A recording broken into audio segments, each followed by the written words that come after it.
Hi there, welcome back to this week's Tiny Tip. Today we're going to talk about the D major chord. Now, D major can feel a little bit funny at first because you're trying to fit 3 fingers onto 1 fret. And for some people at first that's a little bit difficult. And it takes a little bit of practice, as some of these chords do. But in time you'll get used to it, it'll be great. Now the versions that I'm going to show you today are going to be the 3-finger D chords. Now there's some other ways you can play D chords, and we'll get to a few of those ones at a later tip. But for today we're going to use our 3-finger versions just to get in the habit of getting these all on 1 fret. So what we're going to do is we're going to take a look at the 2nd fret. We're going to look at the 2nd, 3rd, and 4th strings only. So our 1st string, you remember we count strings from the bottom up. Our 1st string A is going to ring out nice and clear. We don't want to even be touching it. But our other strings are going to be pressed down by our index, middle, and 3rd finger. All right, and we're going to be having to kind of make an adjustment as to how our arm and wrist are maneuvering around the fretboard now, because it takes a little bit of an angle to get that. And you want to make sure you're nice and at the tips of your fingers, getting a nice clear sound and getting a beautiful D chord ringing out. Now another way to play this is with switching your index finger and your pinky around. So keeping your index finger off and using the other 3 fingers instead.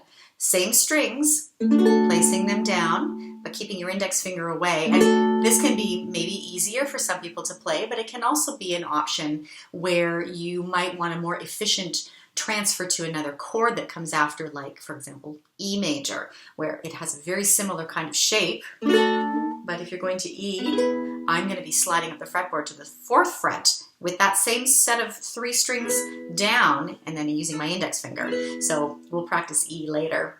For now, I want you to practice these 2 versions of D major and work on them a little bit. So let's try, as I always like to do when I get new chords that I need to work on and get muscle memory with, is going back and forth from a challenging chord to an easy chord. So why don't we do D major with C major, the people's chord, our favorite, and let's do back and forth a few times, maybe 8 strums on each, and try and get used to going back and forth between those 2 chords. And what we're going to do, just to add a little more challenge, is the first time we do D, we're going to do it with our index finger version. And then the next time we come back to it, let's try and do it with our pinky version, okay? Just to give you some flexibility. So here we go. We'll start with the index version, and here we go. 1, 2, 3, 4, 5, 6. Here comes C. And get ready, D, pinky. And back to C.